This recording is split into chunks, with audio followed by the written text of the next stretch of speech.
អូជាប់រុយមួយហើយជាប់រុយមួយហើយមិនរុយទេបងមេខ្មុំ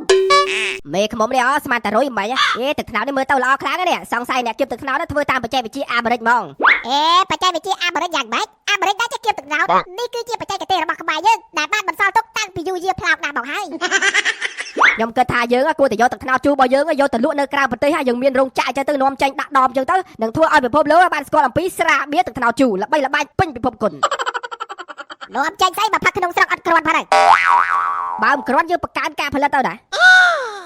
បាទលោកតាខ្ញុំសង្ស័យក្មួយប្រុសបឺគឺជាកូនប្រុសរបស់ខ្ញុំគឺដោយសារកូនស័ក្តិរបស់ខ្ញុំនេះគឺជាកូនភ្លោះមានបងប្អូន2នាក់តែដោយសារឧបទ្ទវហេតុកើតឡើងធ្វើឲ្យបងប្រុសរបស់គេចាក់ឆ្ងាយបាត់ទៅអូតាពិតអញ្ចឹងឯងបងមិននាំគ្នាមើលមុខខ្ញុំចឹងអាបើមុខដូចអាសាន់មែនហ្នឹងមុខដូចមែនហ្នឹងលោកប្អូននេះគ្រាន់តែជាការសង្ស័យទេមិនដឹងថាវាពិតប្រកបឬអត់ទេប៉ុន្តែចង់ដឹងថាតើរឿងដំណើរដើមទៅដល់បាត់កោនឹងវាបាត់មិនទៅអូយមិននឹកស្មានថាមានរឿងចឹងកាត់ឡើងសោះនេះទឹកថ្នោតបាទអរគុណខ្លាំងណាស់ដែលព្រមលក់ឲ្យខ្ញុំបាទម្ល៉េះនេះយើងខ្មែរដូចគ្នាត្រូវតែ KSK អូគេធ្វើអីនឹងជុំគ្នាមនុស្សច្រើនមែនអូនៅតែយកតើតិចមានចិត្តកម្មអីទៅបើចឹងត្រូវប៉ាត់ខ្ញុំបណ្ដោយទៅផ្សាយព័ត៌មានសិនគឺថារឿងដំណើរដើមតោងនេះគឺវាអញ្ចេះគឺកាលពីជាង10ឆ្នាំមុនបន្លែអើយបន្លែខាដាស្បៃធម្មជាតិគ្មានប្រើជាតិគីមីទេអូថ្ងៃនេះមេឃក្តៅដល់អ្នកភ្លេចយកបួកបោបែថ្លៃអ្នកលក់បន្លែអើយមកនេះខ្ញុំត្រូវការទិញបន្លែចាអូបាទទៅហើយចាប់តិចអូយស្បៃនេះល្អដល់ហើយនេះបាទគឺថាស្បៃរបស់ខ្ញុំនេះគឺថាដាំដោយខ្លួនឯងមិនមានសារធាតុប្រើគីមីស្អីទេគឺថាពេលដែលយើងយកទៅពិសាយកទៅហូបធ្វើម្ហូបអីទៅគឺថាមានរសជាតិឈ្ងុយឆ្ងាញ់ពៅក្រលៀនហូយល្អណាស់ខ្ញុំរកតែរបស់ធម្មជាតិអញ្ចឹងចាបើអញ្ចឹងឲ្យខាត់ណានេះមកដុំមកហើយឲ្យស្បៃនោះ2ខាំមកអូយធម្មជាតិតែមិនងាយរកបានទេចាយក2-3គីឡូទុកអូយយកតែប៉ុណ្្នឹងបានហើយពូអើយអត់សូវមានលុយទេអូចាយប៉ាកែសំចៃអញ្ចឹងតើបានផ្ទះធំហ៎បើមិនសំចៃមិនខ្លាចជាអ្នកមាននេះលុយចាបាទអរគុណច្រើនដែលបានជួយទិញអូហៅពូមានកាអីស្រីមកគេថាប្រពន្ធរបស់ពូឈឺពោះខ្លាំងណាស់ប្រហែលជាគាត់ចិត្តឆ្លងទន្លេហើយពូឆាប់យកគាត់ទៅមន្ទីរពេទ្យឲ្យលឿនឡើងអូអរគុណច្រើនហើយក្មួយអ្នកខ្ញុំលាសិនហើយខ្ញុំប្រញាប់ទៅផ្ទះយកប្រពន្ធខ្ញុំទៅពេទ្យសិនចាប្រញាប់ឲ្យលឿនឡើង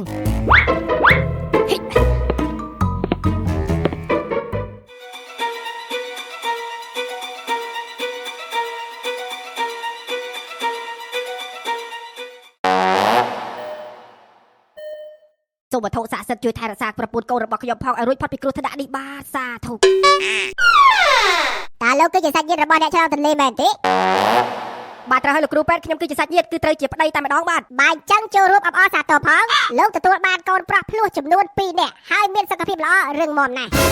ខ្ញុំសប្បាយចិត្តណាស់លោកគ្រូពេទ្យអើយខ្ញុំពិតជាសូមអរគុណលោកគ្រូពេទ្យខ្លាំងណាស់ឈប់សិនលោកគឺថាម្ដាយរបស់ក្មេងហ្នឹងគឺថាបានស្លាប់បាត់ទៅហើយគឺមិនអាចឆ្លងដំណាក់កាលនេះបានទេអញ្ចឹងចូលរួមសោកស្ដាយផងហាលោកគ្រូពេទ្យថាម៉េចខ្ញុំដឹងថារឿងនេះវាពិបាកទទួលយកណាស់តែធ្វើម៉េចនេះគឺជាជីវិតវាមិនទៀងទាត់ទេបើអញ្ចឹងខ្ញុំសូមលាសិនហើយបាទមិនពិតទេ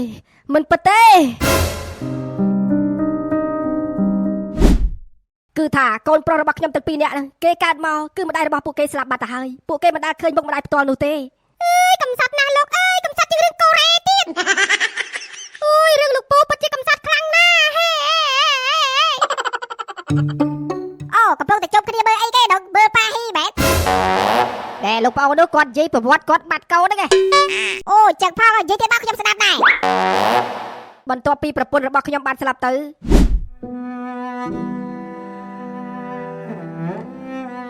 កូនប្រុសរបស់ពុកគេលក់ស្រួលដល់ហើយនេះមិនអីទេកូនប្រុសទោះបីជាកូនកើតមកគ្មានម្ដាយមែនប៉ុន្តែពុកនឹងដើរតួនាទីធ្វើជាម្ដាយផងជាឪពុកផងប្រហែលជាជាតិមុនបានសាងកម្មអ្វីហើយទើបជាតិនេះត្រូវសងវិញកុំអារម្មណ៍គិតច្រើនកូនទាំងពីរអត់ម៉ែអត់ទៅឲ្យតែមានឪរស់ដូចតែគ្នា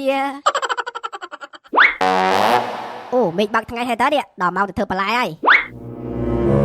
កូនប្រុសពួកឯងពីរនាក់នៅលេងខ្ទមហ្នឹងហើយណាប៉ានេះទៅរកធ្វើចកាតិចសិនណាយកលុយទៅទឹកដោះគោ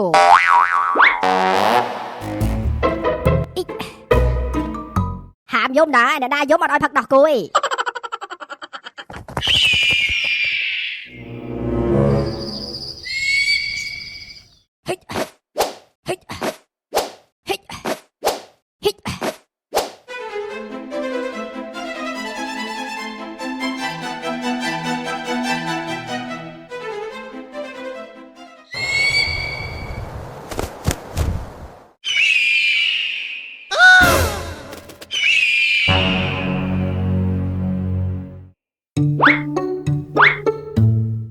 ធំដល់នេះទឹកច្រើនបងពេញប៉ោះនេះផ្លែឲ្យច្រើនចឹងបោវាធ្វើឲ្យម្ចាស់នេះវាមានលុយមានអីដែរចឹងណា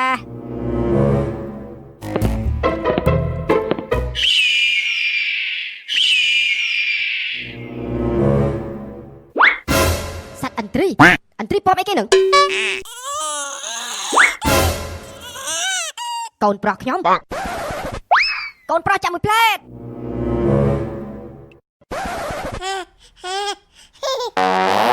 ហាអន្ត្រីឆាប់កូនរបស់ខ្ញុំឈប់សិនអន្ត្រីឲ្យកូនមកខ្ញុំវិញ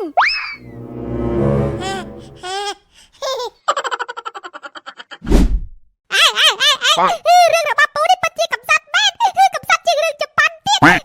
អន្ត្រីចិត្តខ្មៅអន្ត្រីចិត្តអាក្រក់ឆាប់កូនពូទៅធ្វើអីឆាប់លែងកូនពូមកវិញទៅអូយពិតជាកំសត់ណាស់បងអើយខ្ញុំធ្លាប់តែឃើញរឿងនេះនៅក្នុងខ្សែភាពយន្តមិនដឹងស្មានថាជីវិតពិតក៏មានរឿងចឹងដែរលោកព្រះអើយហើយចុះលោកពូពេលអន្ត្រីឆាប់កូនទៅនឹងរត់តាមអន្ត្រីនេះយកកូនមកវិញបានដែរទេ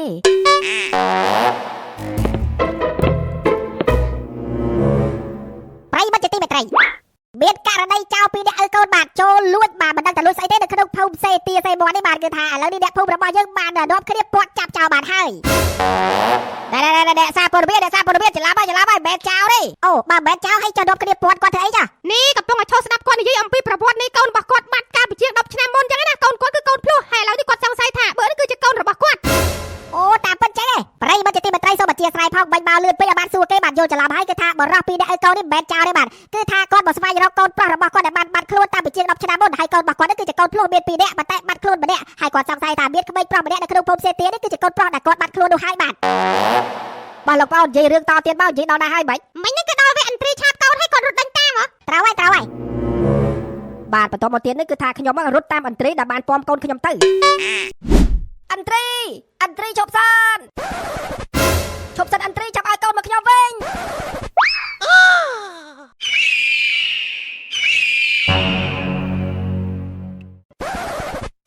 អន្ត្រីឆាប់ឲ្យកូនមកខ្ញុំវិញមក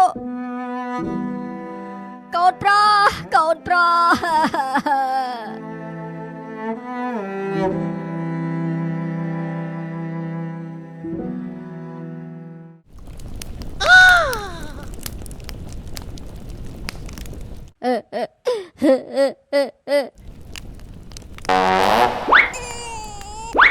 ហ่ะលើចាស់ប្រៃកូនខ្ញុំ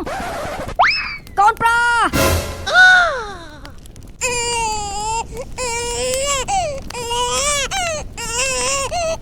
ពុកទៅហើយកូនប្រុសសម្លាញ់មិនអីទេណាកូនប្រុសកុំយំពុកមិនឲ្យមានរឿងអ្វីចំពោះកូនទេកុំភ័យណា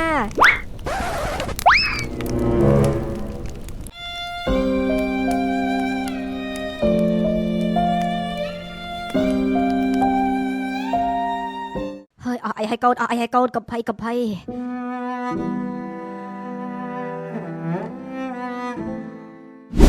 ប្រៃបាត់ទីមេត្រី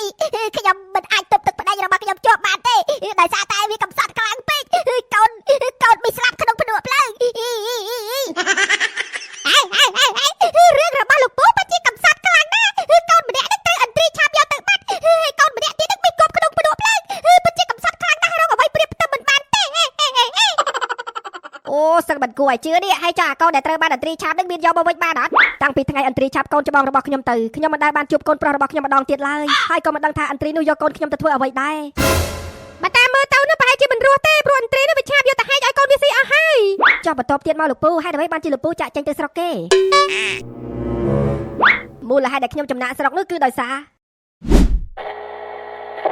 សូមជូនព័ត៌មានទាន់ហេតុការណ៍ក្រសួងអតុនិយមសូមជម្រាបជូនទៅកាន់ប្រជាជនទូទាំងប្រទេសឲ្យបានដឹងថាចាប់ពីថ្ងៃនេះទៅមេឃនឹងចាប់ផ្ដើមធ្លាក់ភ្លៀងខ្លាំងណាស់គឺភ្លៀងពីយប់ដល់ថ្ងៃដល់យប់ដល់ថ្ងៃគេហៅថាបែអាភ្លៀងអាភ្លៀងហើយអតិពលភ្លៀងនេះដែរនឹងបន្តរយៈពេល7ថ្ងៃទើបឈប់ដូច្នេះហើយសូមបងប្អូនមានការប្រុងប្រយ័ត្នជាពិសេសនោះគឺខ្សែភ្លើងប្រយ័ត្នខ្សែភ្លើងចោះខ្ញុំបាទវិសុរន្ទះខ្ទប់សូមជម្រាបសួរ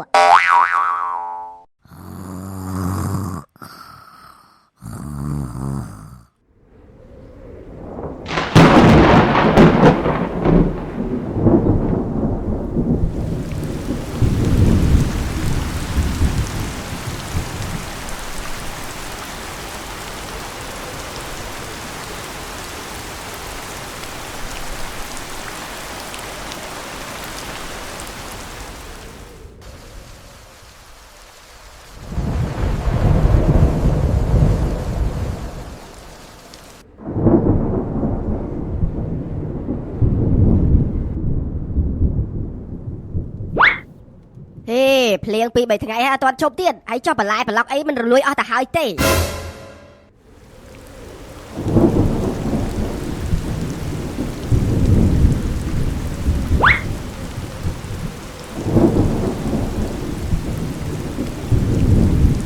ចប់ហើយលេខដណ្ដើមខូចតិចទីអស់ហើយទេវតាអើយហើយដើម្បីក៏ធ្វើបាបខ្ញុំម្ល៉េះ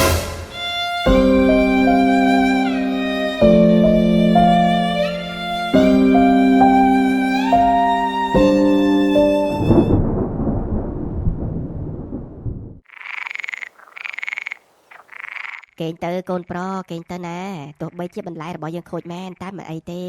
យើងនៅតែរស់បន្តទៀតណាយប់នេះគឺជាយប់ចុងក្រោយដែលពួកយើងនៅទីនេះ